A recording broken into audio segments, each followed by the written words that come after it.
Welcome back, y'all, to Black Girl Magic Minute. I'm your host, 𝓂𝓏𝓪𝓾𝓻𝓮. We need black queens on the TV screen and behind the scenes. Melanated women know what that really means. You need to be seen. They run the world full throttle. Pretty black faces, more than a model. Today we're talking with someone who is a music artist. She's a makeup artist. She's a TikTok personality. Today we have Mikayla Did, who's doing the damn thing. Let's get to talking to her.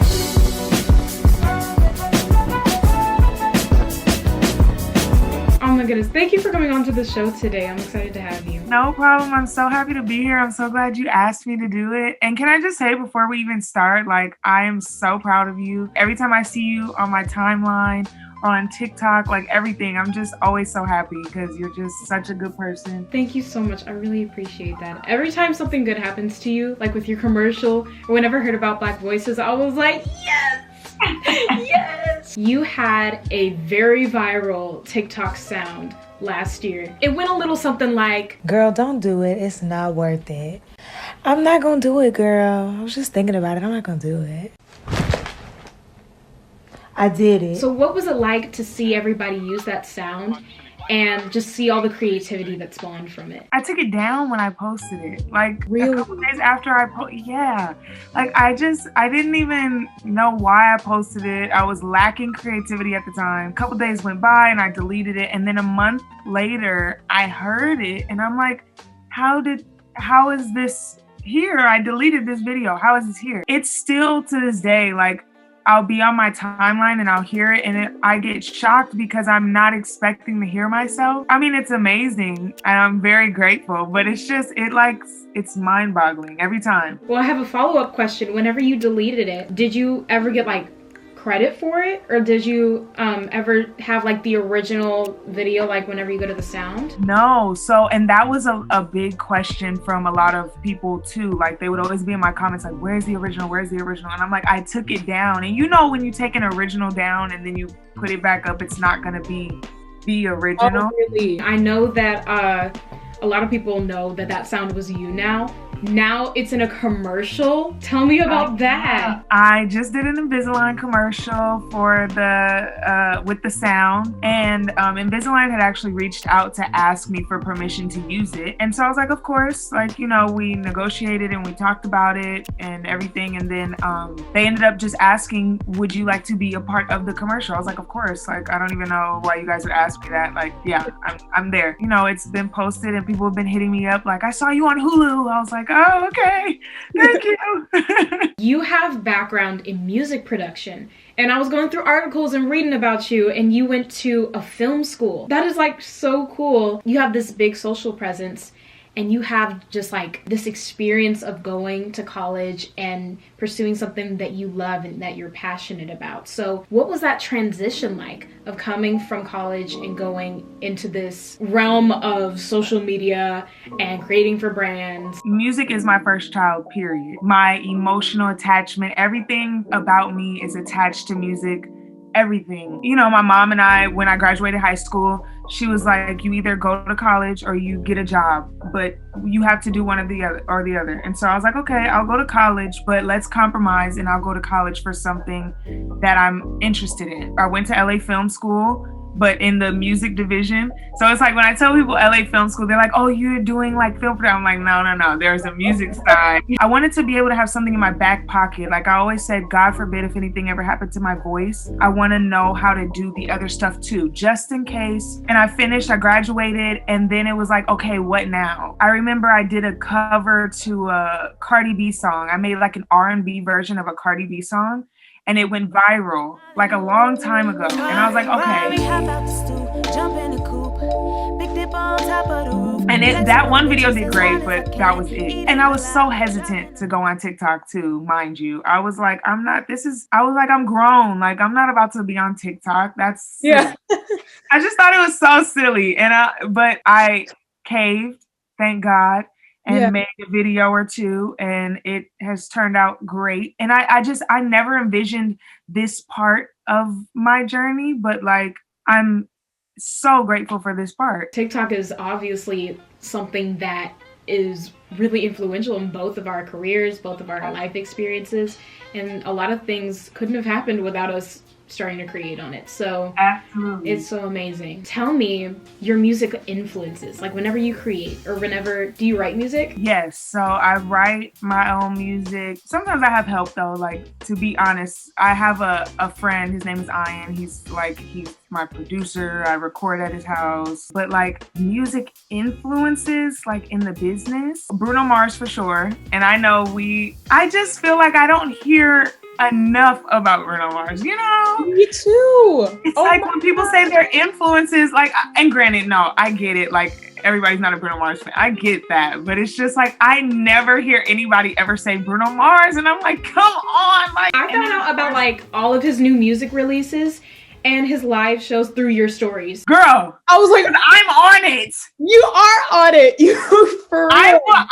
If I ever skip a beat, I'm failing. Okay, like Bruno, I love Bruno. Like he just does it for me. Lizzo, I really love Lizzo. I love what Lizzo's doing in music. It's very pop, black girl popping like. But then I listen to a lot of old music too, and I'm starting to get into a lot of movie scores. Like I listen to the score of If Beale Street Could Talk. I listen to that all the time. Oh my gosh, that's beautiful. And I saw when I would start seeing it on TikTok, I'm like, oh, okay, cool. Like, okay, people are touched. I hope they associate it because the album period is like beautiful. So if you were to play a role in a music artist's biopic, like if you were the one like singing and like acting out their life, who would it be? They can be alive right now, they can be dead right now. Who would it be? Interesting question.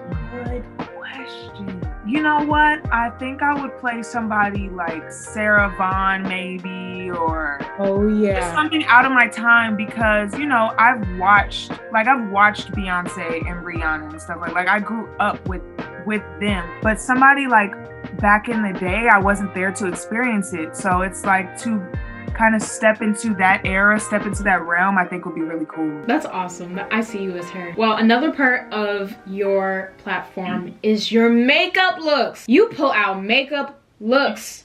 The creativity is like on a high. So what has the art of makeup taught you about creativity? Patience. I mean, it's just, you can't, and a lot of people like, sometimes I'll do people's makeup and they're like, how did you learn? How do I do this? Why is it not turning out right the first time? Being patient with myself, understanding, okay, I'm learning. Speaking of makeup, what was it like meeting Rihanna?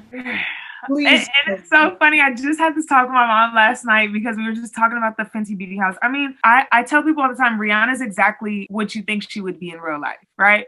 Like Rihanna walks in the room, she knows she's Rihanna. Like it's no big deal. Like people literally move out of the way and then come around the back. Like they move and then walk behind. Like it's crazy. If you are human with her, she's human with you, right?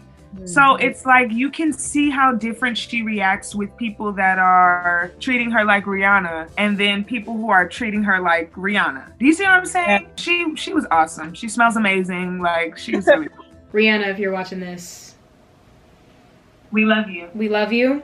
You should come on the show. You have grown so much as a creator. And a really big pivotal moment for you was whenever you became the host of Black Voices, a live series on TikTok. Tell the people what the show was and how you got involved with it. It came about, you know, the TikTok team reached out and they said that they were doing this project. They reached out and they said they were doing this project. They wanted me to audition. So I said, okay, cool. And I didn't hear from them for like maybe 2 or 3 weeks. The day after my birthday, I was checking my email and they had emailed me on my birthday. And they were like, so you got the job. This is what it entails. Da, da, da, da. I was like, oh, okay, yeah, like, let's go. It's amazing that you got to have this as your first hosting gig. That's amazing. You did an incredible job. You talked to people like John Legend, Gabby Douglas, and I know that in some of the lives there were a lot of people who were commenting some spam, just some unneeded things. So what was it like and how did you keep your joy and your hype as the host engaging with your guests? You know, the chat moves so fast that I can't really see everything. It's just so much going on and my brain couldn't even process anything but like staying focused. Like, do not mess this up. this is John Legend. Like, do not mess this up. I could have literally been choking and I would have been like, I have to do the show right now. Like, I couldn't think of anything else. It's also like thinking about it like this. There's no way that I should allow something like that to be the highlight of these moments. Do you see what I'm saying? Because like, it's Alicia Keys. I'm gonna let these negative comments take away my moment from talking to Alicia Keys? Yeah. I'm gonna leave this live and say, did you see all those comments? Did you see Alicia Keys? Like, you know, yeah. It's choosing what is important. I really hope you realize how much what you just said meant to me, because I've been trying to like put into words that feeling of not making those negative comments or those negative connotations that people throw at you the highlight. The way you say that shows how grateful you are and how honored you were to be talking with these inspirational people. And it's just amazing that your mind goes to that. The haters couldn't even get a chance. They didn't even have a chance. On a lighter note, I have a game for you before we go. And the game is called To Did or Not To Did. Oh! And it's basically like a would you rather game. But I'm gonna give you a scenario and you have to give the label, oh, did it, or it's not worth it, girl. Okay, I love it. Okay. You get an all expense paid trip to New York, but you can only wear one color the whole trip. I did it because, I mean, although I could take myself to New York, you gonna do it for me? All right, cool. You know what? I'm not even gonna fight you on a big dog. I'll wear all red the whole time. It's no big deal. We'll change it up. You must redo all of your college exams, but when you do, you'll get a feature on Megan Thee Stallion's new song. Oh, I'm doing them all over again. For everyone, I'm gonna do a Megan Thee Stallion feature. I'm there. No problem. Watch this happen. All right, I got the last one for you. You now have the ability to play any instrument you pick up. However, each time you play a song, you forget a memory of your life. No, it's not worth it. Not worth it. Yeah, no, it's not worth it because I was about to say like, well, I'll create new ones, but the things that I do remember are like important. Like they're like pivotal moments of my childhood or whatever. It's not worth it. I'm not doing it. Not worth it? Mm-mm. All right. That was To Did or Not To Did with Mikayla Did. Yeah! Thank you so much for coming on the show and talking with me. I really appreciate it. I love this conversation. Taylor, I'm so proud of you. I love you forever. Everything you ever do, I'm going to be in the front row like, yes, Taylor, period. I'm just always so happy for you. So thank you for having me on your show. Yes, I'm going to be doing the exact same thing for you. Thank you so much, Mikayla, for coming onto the show. I greatly appreciate it, and I love talking with you. If you guys liked the episode, make sure to subscribe to get more magic for your minute. Make sure to watch all of our other episodes. We have a lot so far. I hope you guys have a great rest of your day. And before you go, Mikayla, I have something to say to y'all. Girl, don't do it. It's not worth it. I'm not gonna do it, girl. I was just thinking about it. I'm not gonna do it. I did it, and I keep rising.